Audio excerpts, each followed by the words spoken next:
Hello and welcome to another Total War Warhammer guide. Today we are looking at Minotaurs, and they come in two different flavours. They've got the axe and shield guys, and they've got the great weapon. The models are some of my favourites in the game. That axe is just ridiculous. Imagine that coming at you. Not fun at all. So we're going to talk about the Minotaurs, their stats in detail, and then we're going to go through how you'd use them in battle, the differences between the two, and go and kill some poor Empire troops just for funsies. So we're going to start off with your basic Minotaurs. So they're a very sort of small unit. They only come in units of 12.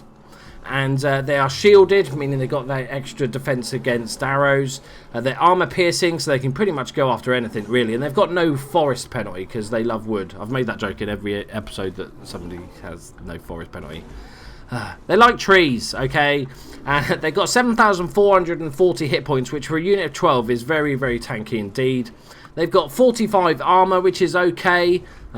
Leadership is 60. Again, okay without being spectacular, but they're really good all-rounders. They've got decent armor, they've got okay leadership, they've got decent speed. Their melee attack is 32. They've got defense of 46, which is good. They've got a weapon strength of 104. 76 of that is armor piercing, and a charge bonus of 28. They can also do a siege. They're called a siege attacker, meaning that they can go after castle gates. So if you haven't got time to build those siege engines, you need to get in before they come and support them. Then they're a brilliant unit to have. They cause fear, meaning they lower the leadership of enemies around them, and they've got a thing called blood greed, which is an augment all the time. And it only disabled if the unit is broken, and they get plus 20 speed and plus 12% leadership, which is absolutely fantastic.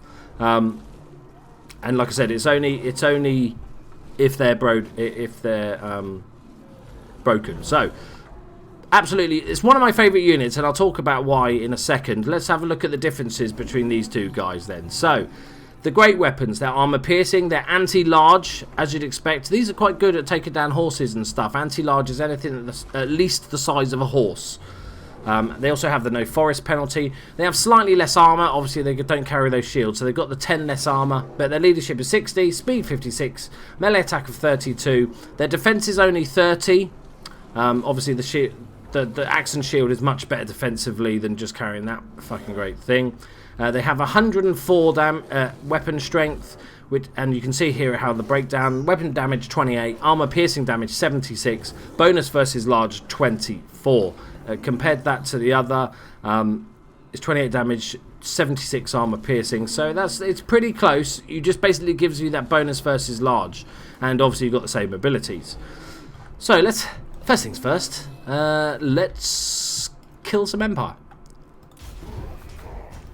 Now, the way you'd use these guys, generally speaking, these are your meat and potatoes of your army. It's like if you were to have an army of, say, Gauls or Ungauls, you know, they've all got their uses, but they're never going to stay in a fight. And this is why I much prefer the sword and the axe and shield, because I just think it makes them much, much more versatile. The great weapons are great if you're going up against a monstrous army, lots of cavalry and stuff like that. We're just going to send them in randomly to do some damage. Apologies for my dog barking. But the main thing to use these guys for is I like axe and shield because I like having them part of my main army line. I'm going to have them ranked up alongside a bunch of Gaul units, maybe some best Gauls, some Ungauls, however you want to throw the other units, because these allow you to win a fight outright. And as we see the charge in, and you'll probably realise why they win outright, because they do a crap ton of damage. They do nice amount of splash damage. The great weapons here are having a whale of a time.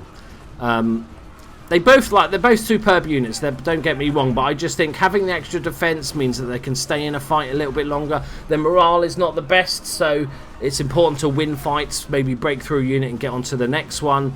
So they're not going to destroy units quite as quick as these guys, especially if they're large. But I think the defensive benefits of the Minotaurs outweigh them. I suppose if you were to say use them as a counter-charging unit, so you'd have the great weapons maybe behind your line, Oh, are they about to run away? Yep, they're running away. It's fair enough. You could then wait for the two sort of big army units to hit each other and then go and flank charge. Especially if you hit cavalry and stuff like that in the arse with these, then it's going to be game over very, very quickly. But like I said, overall, I just prefer these guys because they're going to stay in a fight a lot longer. These guys have been fighting the entire time against multiple units. Their morale is tip-top. They're loving life. Taking much less damage. Even though they've been fighting more units, these guys have been taking less damage. Still kicking arse. Let me know in the comments which unit you prefer, which units you actually use. You might, you know, it's easy to take one of each unit into a battle. That's perfectly fine as well. But just overall, if I'm going to pick one, give me the axe and shield guys. But I'd like to know your thoughts and obviously why you think that and why you use them in the comments below. Like the video if you enjoyed it, and subscribe if you're new to the place. Go and check out all my other millions of units. This is the final video. This is the final one, and I've done every single unit that's currently in the game. That is until the new DLC comes out in a week, and then I've got to do a bunch more. But I will be doing them as soon as the DLC comes out. So thank you very much for joining me, guys, and I'll see you in the next one. Bye-bye.